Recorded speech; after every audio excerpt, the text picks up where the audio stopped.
Ricky Gervais, you're a comedian known for your subversive humor. You're an awards contender known for pulling off surprises, especially at the Emmys in 2007. Now you're a contender at the Emmys for Netflix, the most subversive media out there, shaking up Hollywood. For people who watch awards like us, this is just great to see you, the classic troublemaker, in the race with a show that you're really taking a big chance, Derek. It's obviously means a lot to you. You're really acting. We're seeing heart in it. Give us your perspective on all that. I don't know. I know I don't see myself as a troublemaker. It's funny, isn't it? Because the word controversy sort of follows me around, and even if I deny it, that's controversial. People say Right. he denied being controversial. So you know, the Golden Globes surprised me. It surprised me how people were surprised at the jokes I made, because you know that was prime time network. You know, I didn't break any rules. I just made it a bit of a cheeky roast. You know, and you usually have to kill a lot of people to get that many column inches. And I was shocked at the reaction. Like this was outrageous. How dare he make jokes about the richest, most privileged people in the world? You know, this wasn't a room full of wounded soldiers.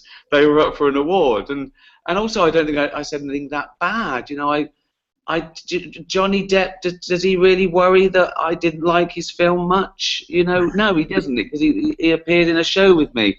And I just think once it starts, when someone says controversial, controversial, controversial, he's cutting edge, oh, he's mean, you know, that sort of, that goes into sort of myth and legend. And I've never seen that. So when Derek came out, I was both flattered and slightly annoyed at people going, oh, he's a nice person. They're like I was the devil.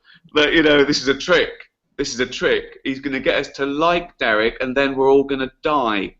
You know, I've always had a, you know, with The Office and extras, I've always snuck in pathos and, you know, drama. You know, The Office was about a man going through a midlife crisis. It was boy meets girl. It was a romantic comedy. Extras was about a you know, a group of hapless people trying to make a difference. And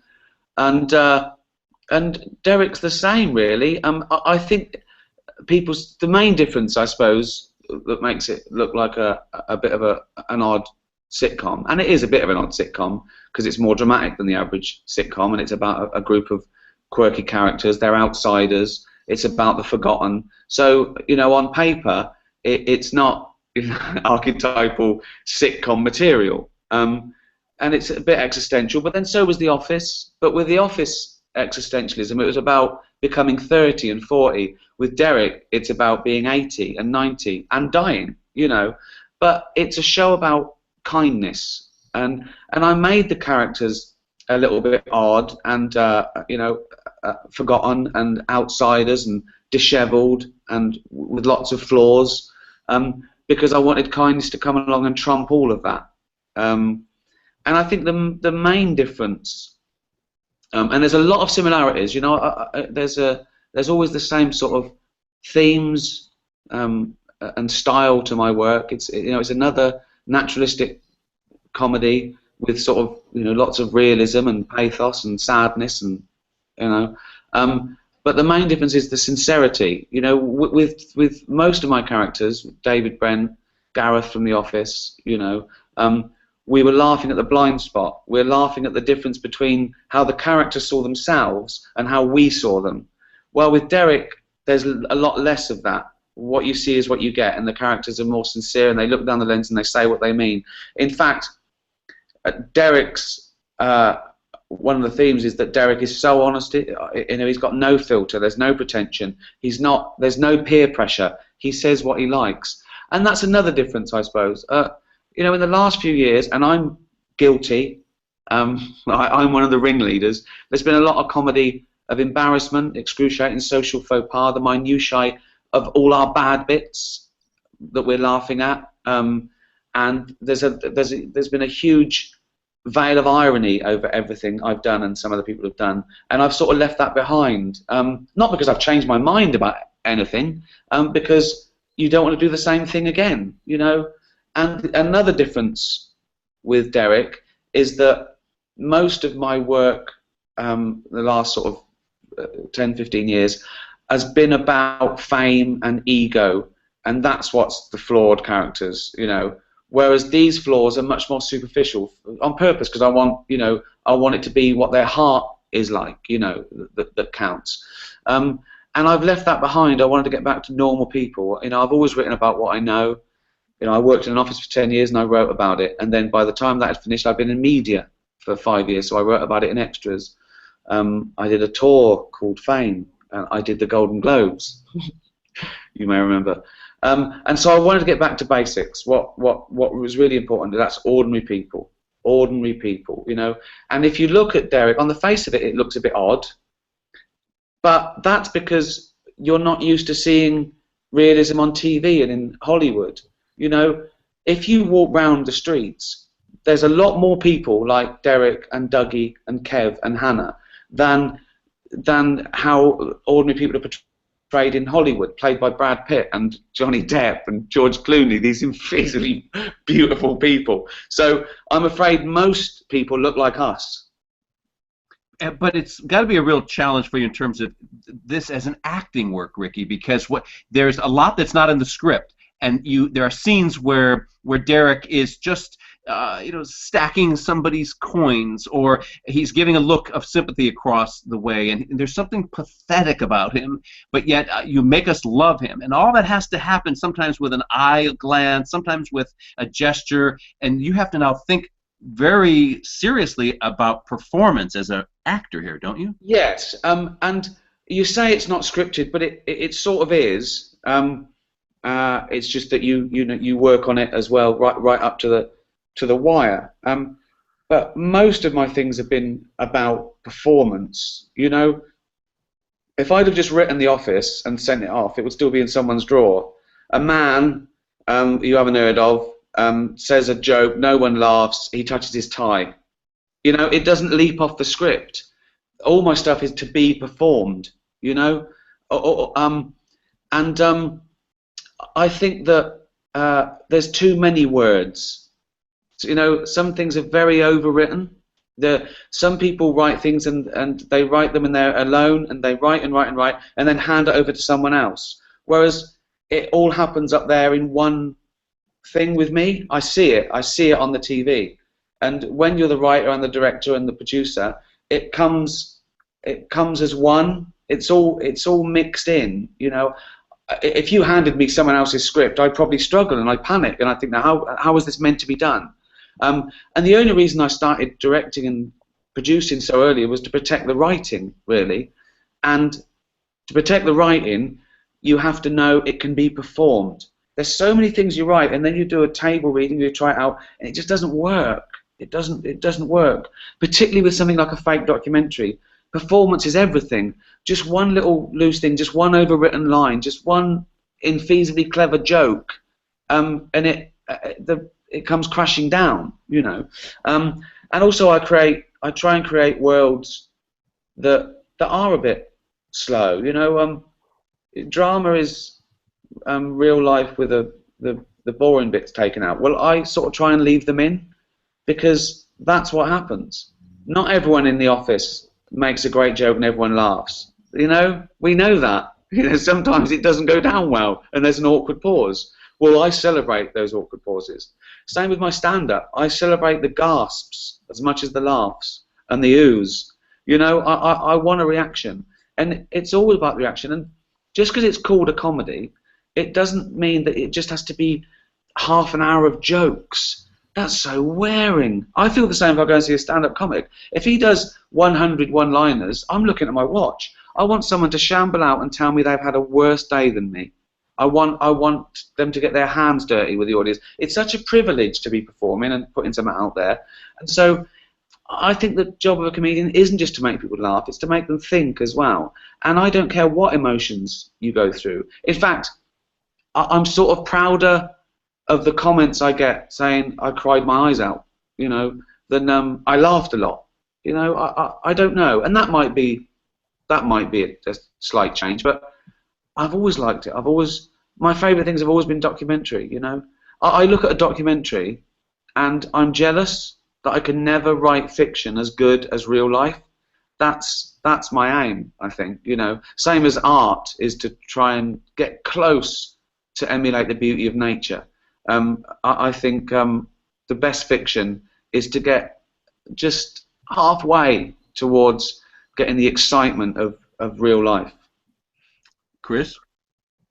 When you signed on with Netflix, they weren't established at all in terms of releasing new material. And of course, now they are with House of Cards and Derek and Orange is the New Black and so forth. What made you trust that company kind of idea would work as well as a platform where they release a whole season at once? Well, I didn't know. I wasn't sure, but I didn't care. You know,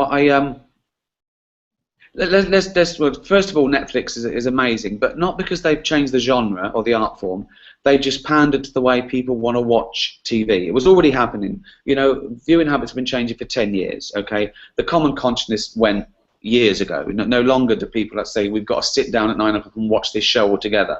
People go, no, I won't. I'll watch it in my bedroom, on my phone, on my way to work. I'll download it. You know, that was already happening. So they just pandered to that, and binge watching, that was already happening. People stopping, they missed the first episode of a show, or it was recommended halfway through. They couldn't be bothered to TiVo it, or you know, they bought the DVD and they watched it 5 at night. You know, I discovered that with The Sopranos and The Wire and the Bridge and The Killing. You know, and so that's what they've done. But it's made a lot of the cable and bigger networks. They're running scared. They realise now they can't be as arrogant. You know, they can't say, we're signing you up for 7 years and you have to do 26 episodes a year. They say, well, okay, we'll take what you've got now because people are moving over, to Netflix, and it's made a big impact. Already a third of the internet traffic coming into America weeknights is Netflix. I mean, that's amazing. It's the biggest broadcaster in the world. And I'd heard these rumblings, and I'd heard, other TV companies that I was dealing with say, oh, Netflix are a bit of a threat, they're a bit of a worry. So I immediately got Ted's email, and I emailed him. I said, I think you're the future. I want to do my next show with you. And Ted sent back, we'll take it. Sight unseen, man. And I didn't know what it was then, but I'd had a few ideas, and I piloted Derek. I always pilot things myself, because you learn a lot from that. And I went, okay, this is it. And he went, yeah. And that's it. And it was a co-pro between Netflix and Channel 4. They're great. Netflix are fantastic. I mean, I can't praise them enough. It's perfect for me. It's like it was invented for me.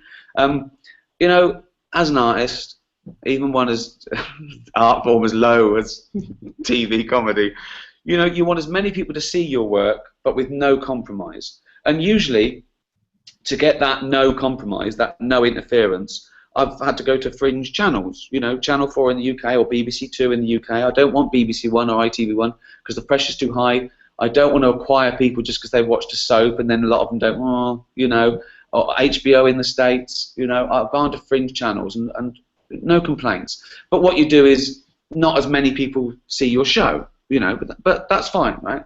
But now Netflix comes along and they say, well, not only do we not interfere at all, but lots of people will see your show, and it's the sky's the limit. So it's just the best of both worlds. It's great. Let's go back to the Emmys, 2007. You pulled off a jaw-dropper, Ricky, for Best Comedy Actor for Extras. A lot of idiot pundits like me and Chris were saying, oh, Steve Carell's finally going to win for The Office. He's overdue. He's fine. And I can't even remember our predictions that year, but I'm sure we were probably putting our coins on Carell. Then you beat the man who is starring in the U.S. adaptation of your show. And then apparently you couldn't be there that night. You came back the next year, and that was and your shtick was so hilarious. Take us back and give us your view of all that, because it turned out to be a classic moment in Emmy history. Oh, was that when Jon Stewart gave it to Steve Carell anyway? Because I wasn't there. Yes, yes. And then you came That's back. it, and I went back the next year and got it back. That's right. Yeah, that was fun. I mean, I love Steve. He's fantastic, but he knows that my job is to tease him. He knows that. That was in the contract. I gave him that job, and I'm allowed to tease him for the rest of his life. I also have 50% of all his earnings. I hope so. Still, yeah, no, he understands. You know, he'd be the first to admit I deserve it. But then you pulled off a big surprise at the Golden Globes when The Office, the British edition, won. So you've got this history which we love, award nerds like me and Chris, of going in there to these competitions as an underdog and then pulling off these jaw droppers. What's your view of all that? I love being the underdog. It's great. I love how when people say cause an upset. That just means most people didn't think I deserved it. So that's fine as well. I mean, I don't care what happens as long as I enjoy the moment. But you know what? Awards are fun. They're great. I always try and turn up when I'm being honoured or nominated, but you mustn't take them too seriously. Either way, you mustn't take them too seriously if you win, because next year you'll lose, and you mustn't beat yourself up if you lose, because it means nothing. It's a nice nod from your peers, and it's lovely. But I've often done this faux arrogance, when I win awards or whatever, because I'm slightly embarrassed to do the other way. I'm slightly embarrassed to go, this is an honour, thank you so much, because that's like saying, you're right, I do deserve this, and it's touching. So, they're great. They're fun to be at, and they're fun to be nominated. It's fun to win, but it's fun, But I do like. I usually hand out awards at award ceremonies, so I can get to go backstage and have a beer, because sitting through 3 hours of other people winning awards is no fun at all. So the next year I went, the year I won that Emmy for extras, the next year I went along and I lost 5 in a row. It was really quick. It was one of the Ricky Gervais show, the extras special or something, a comedy special on HBO, and my girlfriend went to the loo. They hold the doors, right? She came back and I'd lost all 5. It was fast. It was quick and painless. So, yeah, I know. Yeah, I've certainly been nominated for a lot more than I've won. But it's, as I say, I can't even remember what I've won and what I haven't. But that's the other thing as well. When you go along and you walk out, you've won an Emmy. If you lose, people still come up to you and say congratulations, because they can't remember. They remember they saw a picture of you once. I could lie. I could just say I've won Oscars and Emmys and Golden Globes. No one would check. That's funny. Chris? When you hosted the Golden Globes, especially the first time when nobody knew exactly what to expect, tell us a good behind-the-scenes story. Some celebrity came up to you, I'm sure, backstage or at the after party. What was said to you? Well, the first one was okay. They knew me as this, slightly chubby little Brit who, made little shows. They may even know that, the American version of The Office I produced. I don't know. And I went out there, and it was nice. The second year was very different. So then the third year, everyone was coming up to me in the hotel the week before going, what are you going to say about me? What are you going to say about me? So I had to say, look, no, I'm not. And actually, after the third one, people sort of got it. It took them 3 years to go, oh, I get it. He's just making jokes. He hasn't come here to undermine the moral fabric of America. He hasn't come here to ruin my evening. He's come here to make a couple of jokes. But Ricky, the first time you did it, let me set the context for this. The Globes never have hosts. They're like the SAG Awards. They just don't do it. They decide to bring you in. Everyone goes, oh, this is cool. They're going to try a host. Then the story breaks that their former publicists, recently fired, are exposing them for corruption and kickbacks and all the things that they have been suspected of. And this is a group that has been accused of being illegitimate by nature, of really being a bunch of refrigerator salesmen and waiters filing to the Buenos Aires newspaper, and then they get to vote for the Golden Globes. So here you came, stood at that podium. Speaking of beer, you had a glass of beer artfully in front of you on the podium with a little smirk on your face, like saying, "Oh, now let's have some fun." And you said what was on everybody's mind, and they couldn't believe it. The timing of it was so perfect. You were just the right person at the right place with the right guts to say these things that don't normally be said, because didn't all of our mothers tell us, don't insult your hosts? But sometimes when they're in the headlines like that, you have to call them on their stuff, right? Well, you know, that's what comedy's for, really, isn't it? It's and fiction in general. You know, it's sort of like role play for the emotions. We are just having fun. We're teasing, and you're teasing upwards. You know.